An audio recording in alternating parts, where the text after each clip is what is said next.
BIBA Conference 2025 brought together the insurance sector's top executives, and Insurance Business UK was on site to ask the industry's biggest questions. In this edition, we ask, what is the biggest challenge facing retail insurance brokers in 2025?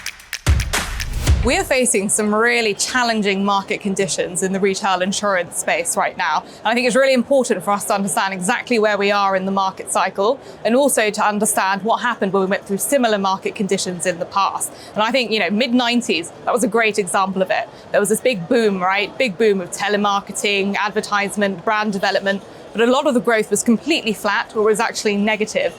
We lost a lot of brokers during that time. I think by the time we entered the millennium, we'd lost about 40% of brokers. We can't have that happen again. So I don't think that there is one big challenge faced by retail insurance brokers right now in the present day. I think it's more a multitude of small issues that are all going to build up. And so it's important brokers really focus on the important things, right? And talking about investing into your clients, ensuring that you've got good relationships, and ultimately being that trusted advisor to their clients. That's how you get ahead, and that's how you stay ahead, and you'll keep trading.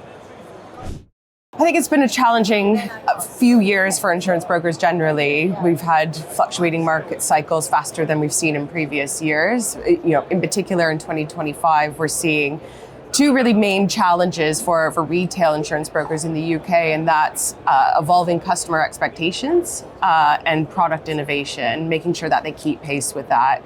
So what I mean by that from evolving customer expectations is we now have customers who have a lot of choice in the market. It's incredibly soft conditions at the moment. They're expecting a frictionless trading experience. They want things fast, they want it now, and they're able to get that from people. And so as an insurance broker, you want to make sure that you deliver that, you're giving them what the customer wants, and really embracing some of the technology that allows people to do that in our insurance industry. So we do see a big shift towards a more personalized experience for customers, because the frictionless ability that for us to trade commercial insurance. And that, to me, is what a lot of brokers are saying right now, is that they want to build those relationships. They want to do it in a simplistic way and make sure that their time is freed up to focus on what really matters, and that's the customer. The product innovation piece as well is really interesting, and one that's come up a lot. At CFC, one of our mottos is we want to ensure the products of tomorrow, today. So we want to make sure that we stay ahead of the curve, and we're ensuring risks that may not necessarily be front of mind for businesses now, but certainly are a business risk, and that insurance brokers need to be speaking to clients about. So we want to make sure as an industry, for our brokers and for us as insurers, of course, as well, that we continue to make ourselves relevant in the market, and we're continuing to ensure that insurance is the right risk transfer solution, and that they're not seeking alternative distribution models because we have that product that fits their customer needs.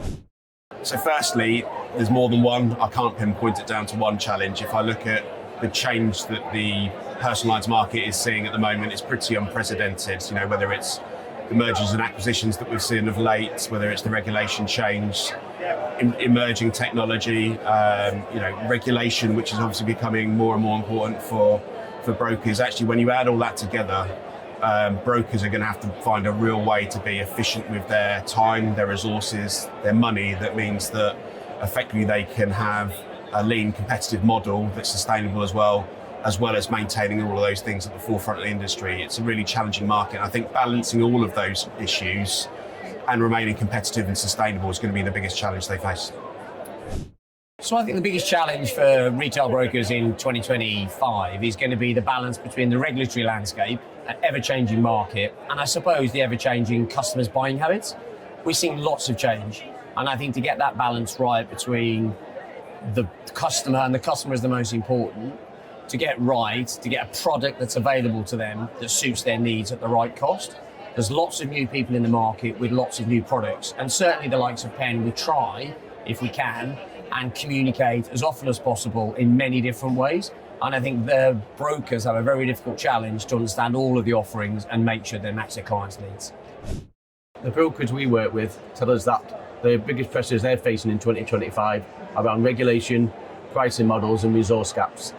In particular, they found it more difficult to access the right people with the insurers so that they can provide to their clients competitive models.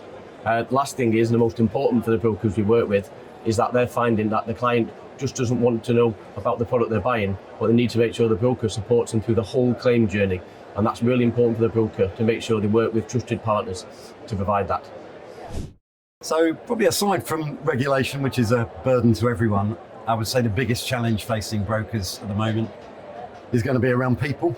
Attracting and retaining talent is probably the biggest challenge that we see. We know that our broker base have recruited a huge number of people over the last 12 months. They've lost a lot of people, but they've attracted more. So the headcount is up by about 10%.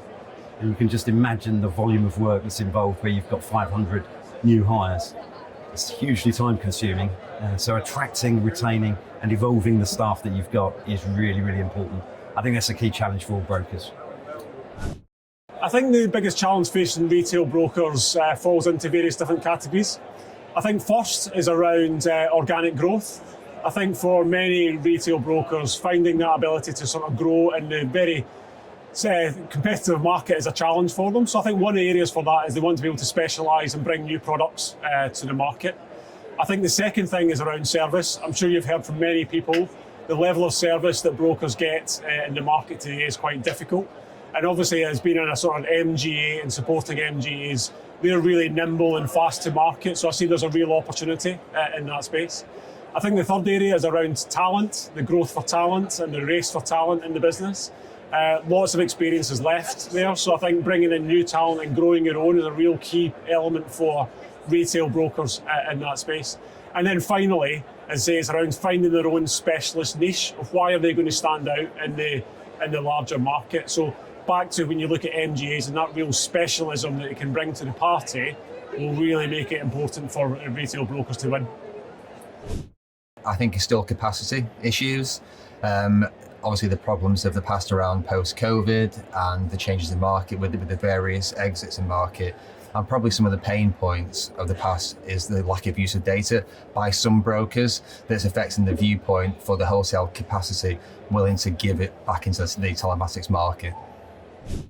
So retail brokers are somewhat restricted in their ability to leverage data, in my opinion. So they're on great platforms like Actress or Applied, whatever it may be, and they have reams of data on their risks, on their clients' risk, on their portfolios, but often they're not able to extract it and leverage it. So the ability to quickly understand placement proficiency or organize their book in such a way that they can leverage better deals with insurers. So in my opinion, actually, that's a big restriction which they're still struggling to get over because they are stuck with software that doesn't allow them to actually use it to their full benefit. So if actually brokers want to leverage their GWP in a way which isn't just for a sale or an acquisition, that's a big struggle for them. So helping them make best use of that data is a struggle which will continue for a while, I think still. Big challenge for them.